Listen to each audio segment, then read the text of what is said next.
Welcome back, Redeemers. Thank you for joining us again. My name is Curtis. I'm Nick. And today we got a special request from M.I.A, Stray Kids' M.I.A. Special performance video.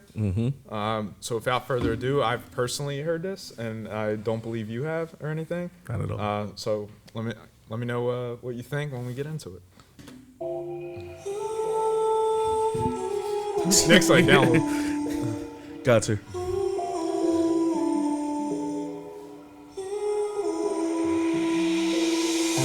적응해도 아닌 것 같아. 네가 웃고 있는 게 누가 봐도 어색해. 뭔가 너무 복잡해. 넌 몰라. I feel sexy. 있는 것 같지만 뭔가 달라 이 주변을 잘 찾아봐. 웃으면서 걷던 놀이공원에서 많은 추억도 쌓고 그랬는데 뭔가 변했어. Something changed. 옛날의 나의 추억은 시간이 멈춰버린 Neverland.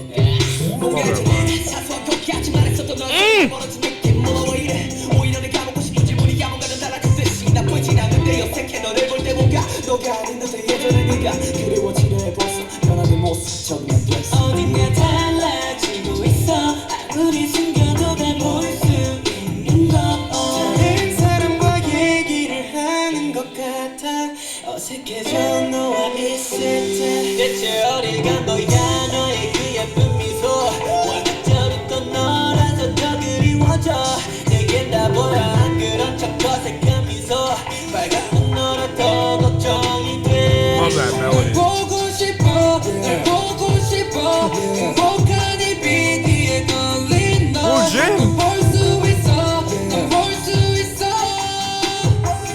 내가 알던 너 더욱 Felix.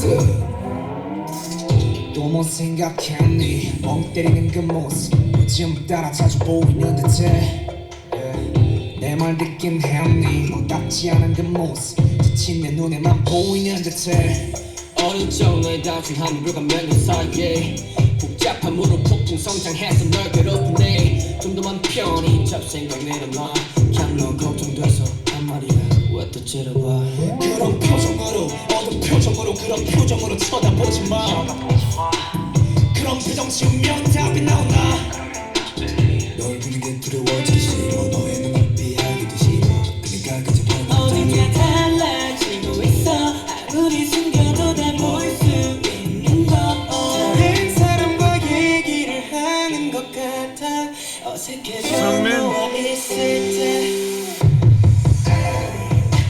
잃어버린 날들을 찾고 싶어 달라진 그 모습 바꾸고 싶어 그 말투와 행동 하나하나 달랐지만은 태도 그 전에 너 때는지 생각 또한 나 tell me 너 때는지도 다 알고 싶어 시간이 지나가면 변했던 모습 너도 알면 모른 척했을지도 Tell me what you want baby Tell me what you want baby A lot. 다시 날 보고 싶어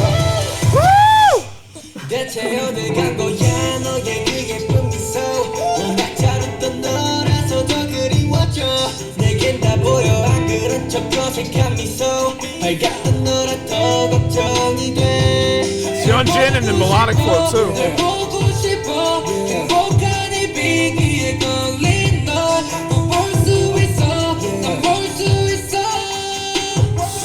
내가 알던 너 더욱 밝은 모습 Man, this is 시간이 지나가면 변했던 모습 너도 알면 모른 척했을지도 Tell me what you want baby Tell me what you want, baby. 다시 날 보고 Right here with that. 대체 I know, 어딜 간 crazy. 거야 너의 그 예쁜 미소 Right here is only where I wanted a little bit more like. Like I feel like that would have. smoke that note. Hashtag sign Nick. 널 보고 싶어 보고 싶어 행복한 이 빛 위에 볼수 있어 난 볼 수 있어 I don't know 더욱 밝은 모습 I'm not gonna cap Kurt. Getting some of the early gems. Yeah, you know, we keep it honest here. Oh, yeah. I love this. this outside of my little complaint about some of like the run like at the end, especially because I know they have the vocal talent to kind of do that run as well. You just want that little sizzle, little sizzle and shit. Somebody might be like, they do it in the live performance, but nah, this was good. Tell me if I'm wrong. This feels kind of more of kind of just a straight up song, like talking to a chick, almost like. In a sense, you know what I mean. At least some of the interpretation is as far as like like damn, like what's the missing? Your smile's missing. Everything is awkward. You awkwardly smiling at me and everything like that. At least that's my interpretation of like a lot of it and stuff. Yeah. And obviously, with K-pop, you can translate this to quite a few other meanings and shit because everything, sure, yeah. Everything is M.I.A. Especially when you hear that and you hear like the groove and stuff, you automatically assume it's about to be about. Something's missing, whether it's the lack of communication, whether it's happiness or something like that. Something's missing that used to be here and is no longer here. Definitely. With that being said, I thought this was like a sexy kind of grown like groove that they had going on. The production on here was flawless. Do you know if this was all them? What? As far as like the production and everything too and everything like that. Okay, I want to know who wrote what. 3RACHA generally, usually Channel kind of do a lot of the producing aspects as well, and usually Changbin and Han kind of do a lot of the lyrical kind of writing. But of course, and mind you, especially in the earlier days, it was largely, if not all, 3RACHA. Yeah, because I was going to ask that too. A lot of the members didn't really write as much until later on. Even the most recent album we got, M.A.Accident, which is why that was such a big deal. Was a lot of people were getting so much more writing credits and producing credits and really spread their wings. Yeah, exactly. And so many subunit songs to where it's like, we're collaborating not just as a group but as individuals. Subunit songs where it's like Dance RACHA, having a taste and everything like that. Vocal RACHA, IN and Sungmin having their track as well, just on M.A.Accident. But yeah, in these earlier times, it was largely Chan on the production, and of course, he would write as well. He's actually one of the artists who has the most kind of writing credits, I believe. Especially for his age. I forget exactly the metric, so I don't want to be too. Like, I don't want to put it out there, as fact or anything, but I know there's like a list where all 3RACHA, as a matter of fact, is like among like the top kind of writing credits, at least for their gen, if I'm not mistaken. I forget the exact metric, but all of the things that they're involved in with music, they certainly have the writing credits. And I would say around this time, if I'm not mistaken, it was largely Chan with the producing side of it. I mean, I know he's the main producer kind of everything that goes on in the group. And of course, Han and Changbin help out as well, but it's largely in the lyrical side of the pen. It's largely Changbin and Han. Not to say that Chan didn't have writing. No, I get what you mean. It makes sense, and that's why I was gonna paraphrase, and I'd be like, if this was earlier on, I already knew who was gonna do it, the blend of all the writing and stuff like that. But like you said, I'm glad now people are able to kind of get in a little bit more and do things of that nature. But yeah, back to this. Like I just thought this was amazing all around. Like the song probably is like a 9 out of 10 for me. Like I said, the sprinkle probably would have got it to the 10 or 11. Yeah. But I like this, man. I like this pocket.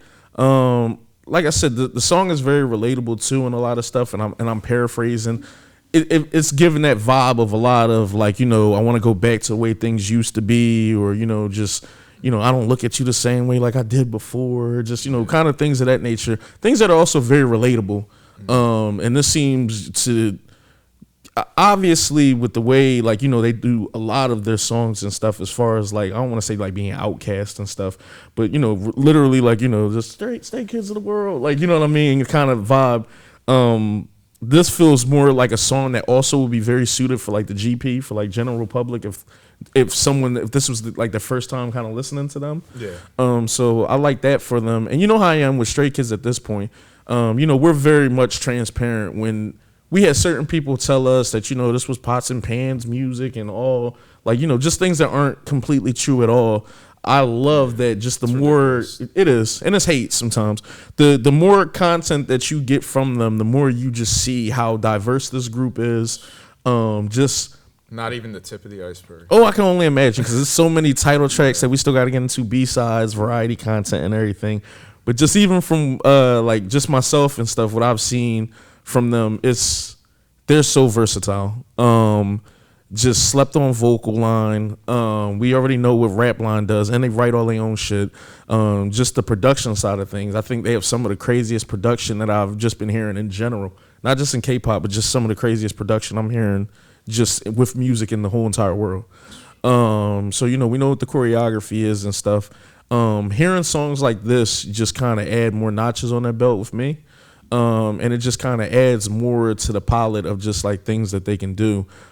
This was like kind of sexy and sleek, I thought too. And it wasn't too overly done. You know what I mean? I get that it's just a performance vid. I honestly thought it might have just been like really just one location and that just would have been it. I actually do like the whole spy cam like aesthetic with like kind of like the slight zoom ins. It kind of gives like that throwback vibe almost. And kind of like harkens back to maybe an earlier R&B's era or early 2000s or something with some of the stuff that's going on. But I like this a lot too. I'm pretty sure you could probably speak on something like the black and white. It might have just been done just because, but you can get into something else like black and white is representation of him and her or them because it's the the juxtaposed of colors and there's something. You know what I mean. So it's. I know with Stray Kids, everything is done for a reason. So it's just, even something as small as that would have been like, it's like our relationship with Yin Yang at first. But as you see, most members have on white because they were right and say nah. But I love K-pop just because. Like that. Yeah, and that's why I love K-pop because with K-pop, obviously if you guys have heard the song before or if y'all have a little bit more information, it's a lot easier to kind of poke things out versus when you're getting that first initial hit of the information and then it's just like, oh, what is this? What is this? Oh, okay, I was wrong as shit, but still it was fun. And I love that with K-pop because it's so many implications. Art is always open to interpretation, and I love that. Yeah, and even them playing with old film and stuff and just, like watching everything in M.I.A. and talking about wanting to go back to the way it was and recording themselves and everything. Like even that could be speculated to be like a lot of stuff like, oh, you're recording something because you want things to stay the same. And if you always go back to that recording, that's a part of time that never changes because it was recorded already.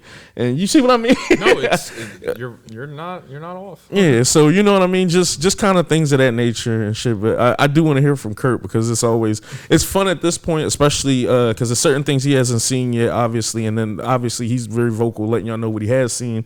To kind of for you probably to get to see my interaction or my hypeness about something and then really the juxtapose. But I do want to hear from you. All right, now basically, I mean I haven't heard this song in quite a while. I'll be honest. I did go back, chronologically and go through a lot of things. So like this was something I checked out a long time ago. But basically, a big portion of this song is. It's definitely about that whole aspect of like things have changed and it's like I feel like the distancing of this person that that I care about, and it's just like it's like in feeling that drifting even amidst that perhaps animosity or whatever kind of feelings might linger from that, whether it be lack of a communication or kind of just like you don't seem as happy these days or kind of just anything like that. And just trying to hold on to that. But it's thing I really respect about this so much too is it's very blunt, but it's sincere. And what I mean by that is, just to add a little bit of backstory, everything that Stray Kids really writes is something that's always very personal to what the group is usually going through at the time.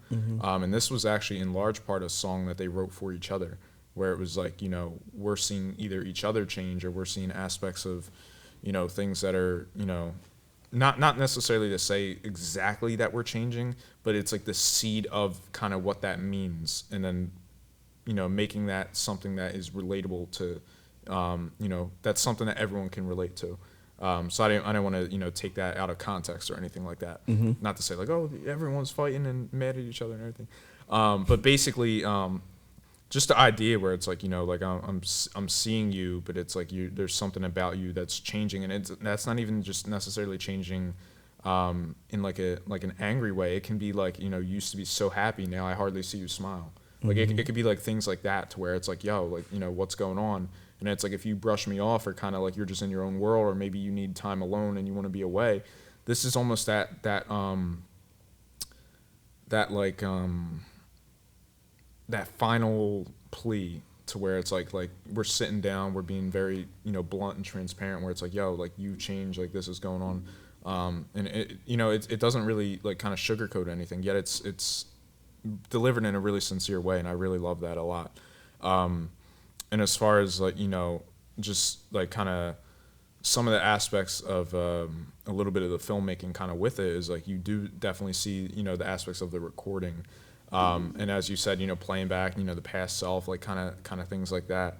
And also just how many different kind of uses of the technology they do, where it goes from standard to widescreen, you know, cinematic at other points, old technology. And it is almost time capsule-esque like kind of things, but it's also, if you see all the linings of the old actual film on the ground, like the film tape on the ground, you're basically saying that like this is the memories of who you were that I was scrolling through that I'm not finding anymore. To where it's like now, like, you know, I'm scrolling through where it's like I'm going over those past memories where it's like, here you were happy, here you were this, you know, and I'm not recognizing that person anymore.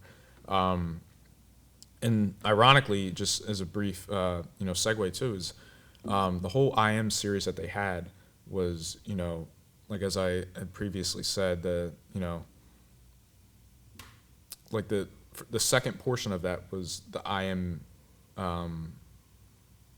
who.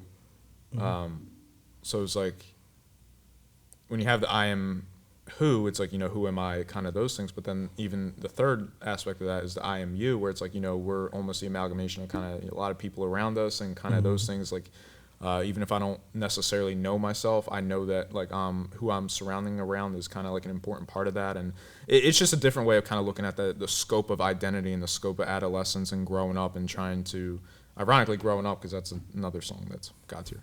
But so it was like, you know, there's a lot of aspects like that. And just to briefly tie that back in, one of the things that was described about the albums was that, you know, Stray Kids, this particular album would have been like Stray Kids like color for like who they are. So even kind of the whole black and white and stripping of color, I'm stripping my identity in that regard as far as like thematically.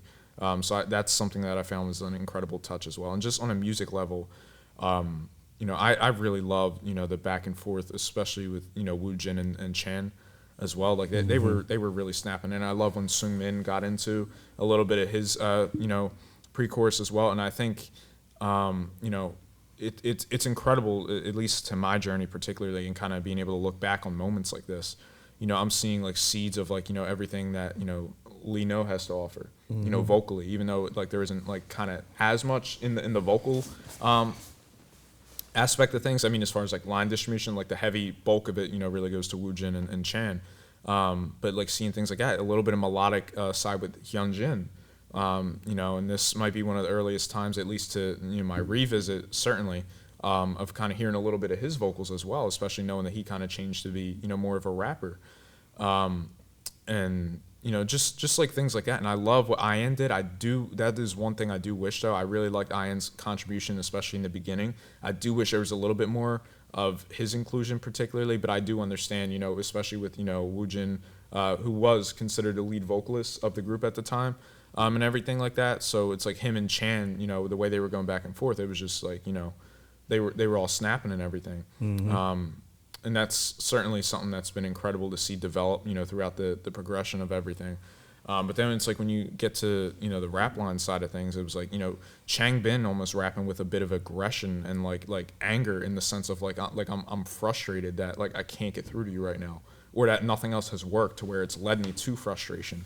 So I love that aspect of it. And Han, you know, his kind of fast flow and cadence, is a little bit of, I mean, you could attribute that to a little bit of projecting, where it's like you're just, I don't want to say just ranting for the sake of ranting, but the speediness and kind of like I'm getting this off my chest, kind of. So they kind of all mirror like different things, and I feel like Hyunjin's vocals in it, as far as his rap cadence, does something really particular and different as well. And I love that as well for him, knowing that he was someone who had to kind of train to be a rapper, so that it's a little bit less natural for him.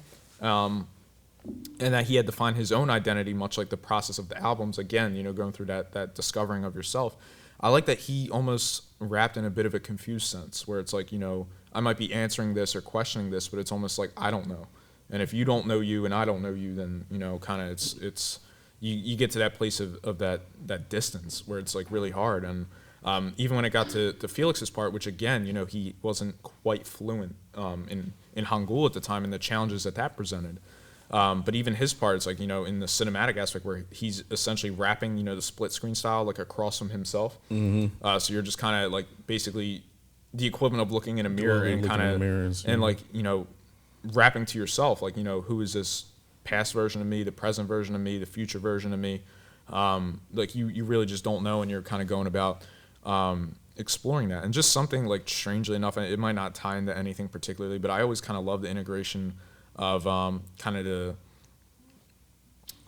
black and white clothing again, because it's like there's no, like, you're in a moral gray area, but essentially it's like, am I a good or am I a villain, or kind of like the way you're able to go about those things. So and it's weird because it's like, in the sense, what I mean by weird is like it's you're in a very small setting. It's not something that's particularly budget constraining as far as shooting, but there's so much that they're able to do and maximize with it.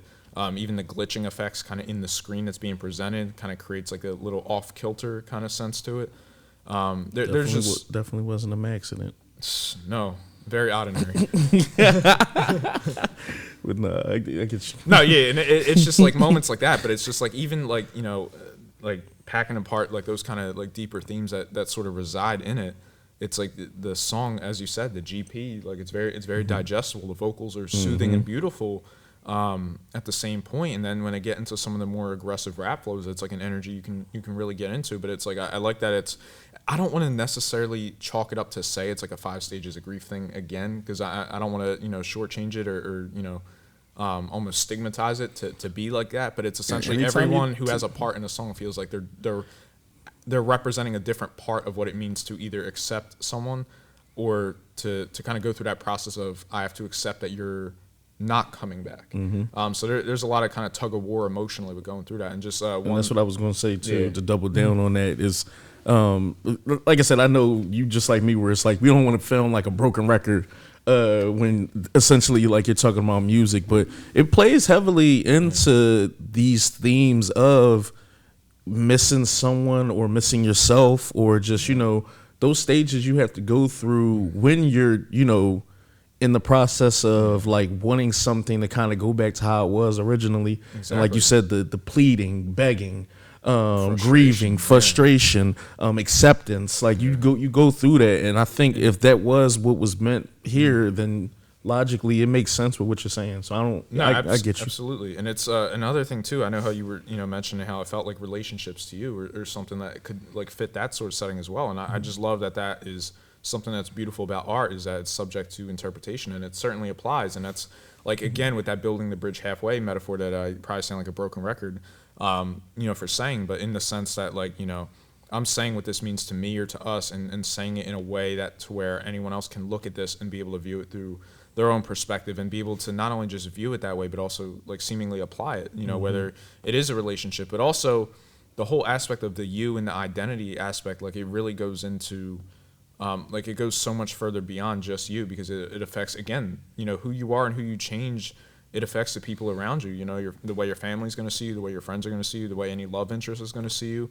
You might inadvertently push people away without meaning to, and just trying to have the maturity to kind of sift through those misunderstandings and really just, like, you know, be willing to talk to each other, and just having that openness. And ultimately that's going to be something that strengthens your bond, you know, further in the future, because you know, you don't want just yes men around you, or you know, yes people around you. Like, you just don't want people who are just going to ultimately agree to agree. Yeah, people who's going to hinder your growth or stop you from being exactly, a better person. Exactly. It's self. like you care about, you know, this person, you know, even if it's a relationship or anything, or, you know, like, regardless, it's like, if you care about someone, you want to be kind of open and you know, just communicate, you know what I mean?